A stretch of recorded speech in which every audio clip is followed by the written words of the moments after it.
Hello everybody மக்கள் talkies நேயர்களுக்கு வணக்கம். நம்ம மக்கள் டாக்கீஸ் சேனலில் பார்த்தீங்கன்னா மக்கள் செல்வன் விஜய் சேதுபதி அவர் நடித்த 52வது படத்தோடைய ட்ரெய்லர் ரிலீஸ் பண்ணியிருக்காங்க. படத்தோடைய பேர் வந்து பார்த்தீங்கன்னா தலைவன் தலைவி. இந்த படத்தில் வந்து ஏற்கனவே 2 பாட்டு வந்து பயங்கர ஹிட் ஆகி போயிட்டு இருக்குது. சந்தோஷ் நாராயண் தான் மியூசிக் அமைச்சிருக்காரு. ஸோ பாட்டு வந்து ரொம்பவே நல்லாயிருக்கு. இந்த படத்தோட டைரக்டர் யாருன்னு பார்த்தீங்கன்னா நம்ம பாண்டியராஜன் சார்.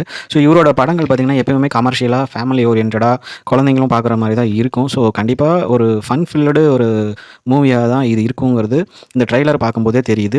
இந்த ட்ரெய்லரை நான் பார்க்கும்போது பர்சனலாக பார்த்தீங்கன்னா குடும்பஸ்தன் மற்றும் இந்த மாமன் படம் இந்த 2 படத்தோடைய கலவை அந்த ஸ்டோரி மாதிரி தான் எனக்கு தெரியுது.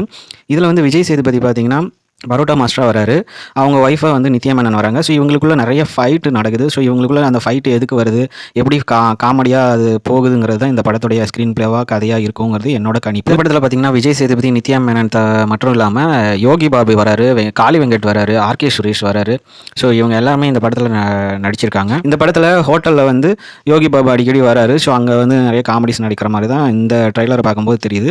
ஸோ அது இல்லாமல் ஆர்கே சுரேஷ் அவரு வந்து வராரு. அவர் வந்து வில்லனாக வராரா இல்லை இந்த படத்தில் வந்து ஃப்ளாஷ்பேக் போர்ஷனில் இன்னொரு ஜோடி வராங்க. ஸோ அவங்கள ஏதாவது வராரா தோணுது. இந்த ட்ரெய்லர் முழுக்க பார்த்தீங்கன்னா ஹோட்டல் மற்றும் குலதெய்வ கோயில், ஸோ இந்த இடங்களில் வர மாதிரி தான் இந்த ட்ரெய்லர் வந்து காமிக்கிறாங்க. அது இல்லாமல் விஜய் சேதுபதி ஒரு இடத்துல மண்டி போட்டு பிச்சை எடுக்கிற மாதிரியான ஒரு சீனும் இதில் வருது. ஸோ அது எந்த மாதிரி சீனுங்கிறது நமக்கு தெரியல.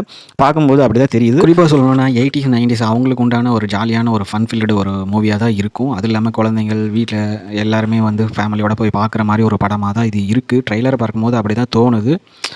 கண்டிப்பாக பாண்டியராஜன் சார் படம் வந்து எப்பயுமே ஒரு என்டர்டெயின்மெண்ட் மூவியாக தான் இருக்கும். ஃபேமிலி என்டர்டெயின் மூவியாக தான் இருக்கும். ஸோ கண்டிப்பாக வந்து எல்லாருமே இந்த படத்தை போய் பார்க்குற அளவுக்கு தான் அந்த ட்ரெய்லர் வந்து பார்க்கும்போது தோணுது. ஸோ அதனால் கண்டிப்பாக எல்லாருமே போய் பார்ப்பாங்கன்னு நினைக்கிறேன்.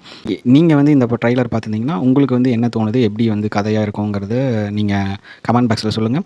அது மட்டும் இல்லாமல் பார்த்தீங்கன்னா இனிமேல் டெய்லியும் பார்த்தீங்கன்னா ஒரு 8 மணி ஆனால் நம்ம சேனலில் இருந்து டெய்லியும் சினிமா நியூஸஸ் வரும். ஸோ அதனால் கண்டிப்பாக மறக்காமல் சப்ஸ்கிரைப் பண்ணி வச்சுக்கோங்க. சப்ஸ்கிரைப் பண்ணது மட்டும் இல்லாமல் லைக்கு, கமெண்ட்ஸ் ஸோ இதையும் வந்து ரெகுலராக கொடுங்க. உங்களுக்கு பிடிச்சிருந்தா கண்டிப்பாக ரெகுலராக சேனலை வாட்ச் பண்ணுங்கள். ஸோ நன்றி, வணக்கம்.